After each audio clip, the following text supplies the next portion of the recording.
national security threat sparking concern, but House Speaker Mike Johnson saying there's no need for alarm.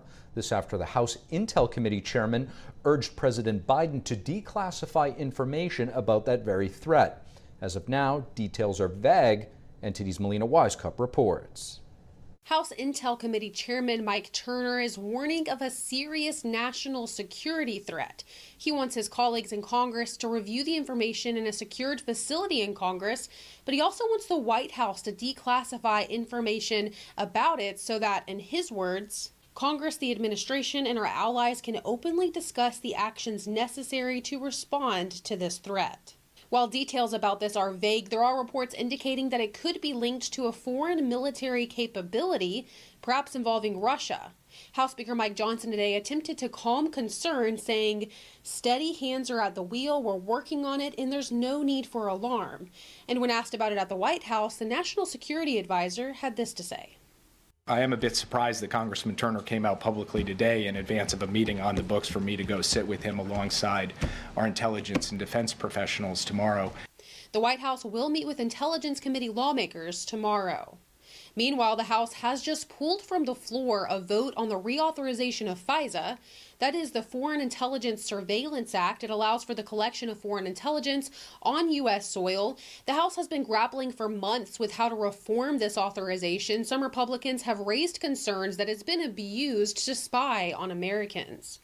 Meanwhile, the House has impeached DHS Secretary Alejandro Mayorkas. The congressman who made it possible by returning from his health leave, Majority Leader Steve Scalise, is now pressuring the Senate to act. And if they ignore this and just throw it in the trash can without taking it as seriously as the American people do, then there will be accountability and consequences to that action. So it's on the Senate. There would need to be 67 senators agreeing to oust Mayorkas for this vote to be successful in the upper chamber.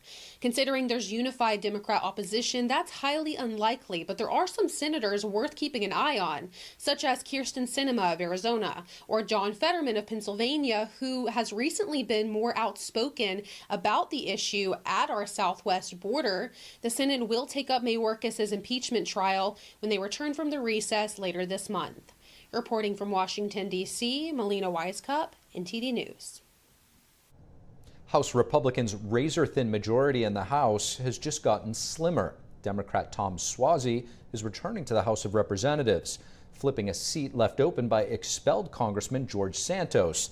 Now, Republicans divided on whether ousting Santos was the right call, while Democrats just gained one more vote on the House floor. Here's a look at the reactions we're seeing on Capitol Hill.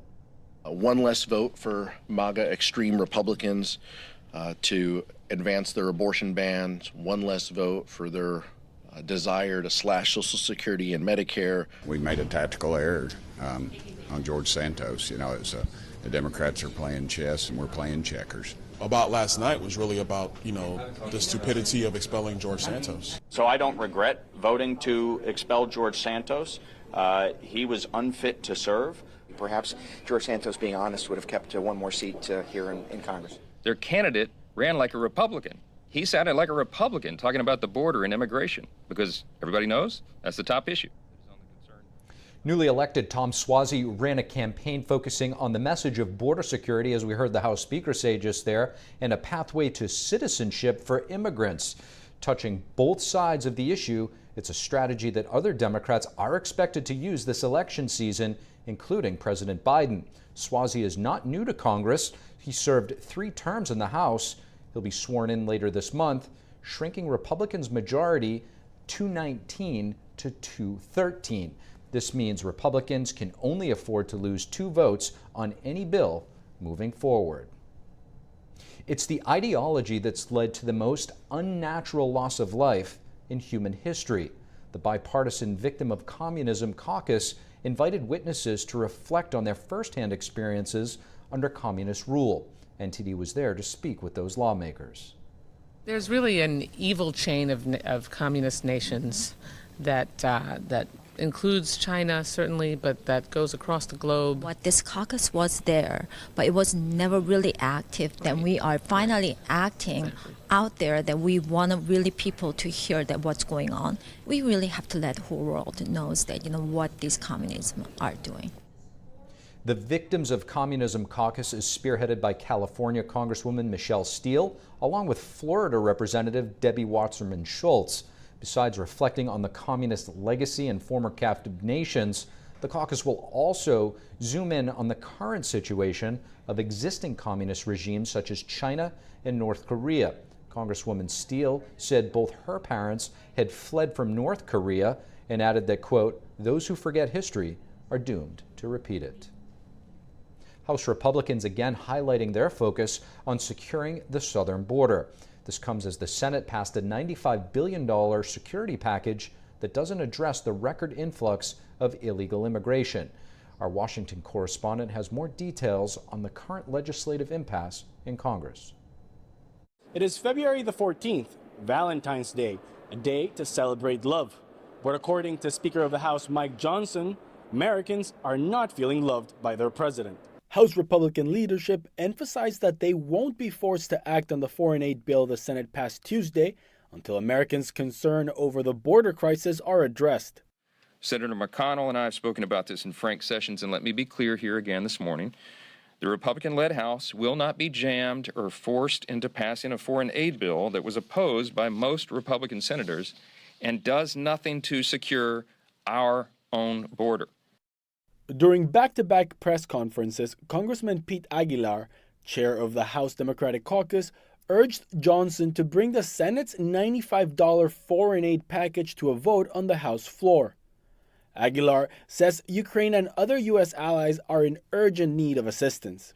It's very clear. If you want to push back against Putin, if you want to help our national security, put this bipartisan bill on the floor. The White House's national security advisor had similar comments. All I can say is that each passing day, each passing week, the cost of inaction from the United States that's being borne on the front lines by brave Ukrainians is rising, and that's why we so urgently need to pass this bill. Speaker of the House Mike Johnson has, for weeks now, been requesting to meet with President Biden to reach a good faith solution to the border crisis and thus move forward with foreign security concerns. The meeting has yet to be granted. Reporting from Washington, D.C., Luis Eduardo Martinez, NTD News.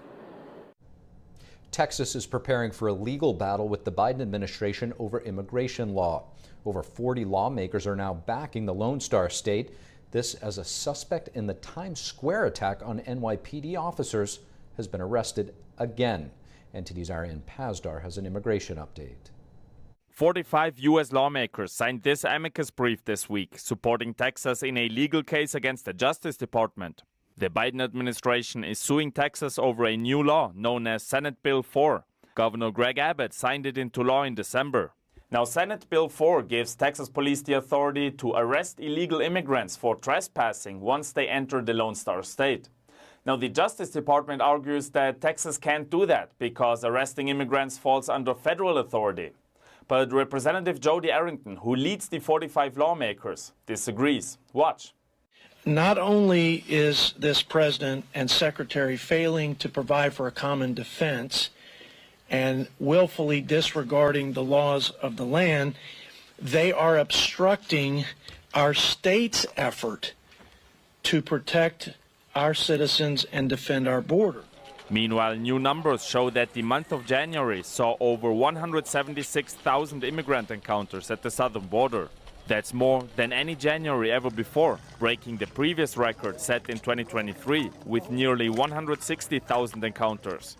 And in New York City, a suspect allegedly involved in this attack on police officers near Times Square has now been arrested again. The NYPD confirmed to NTD that they arrested 19-year-old Darwin Andres Gomez Esquiel on Tuesday. That's in connection to a robbery at a Macy's store and an attack on a security guard who tried to stop him and 3 others. In addition to previous charges, the suspect has now been charged with robbery and petty larceny. Ariane Pazdar, NTD News. Thank you for watching the Capitol Report. If you want to see our full broadcast, check us out at epochtv.com.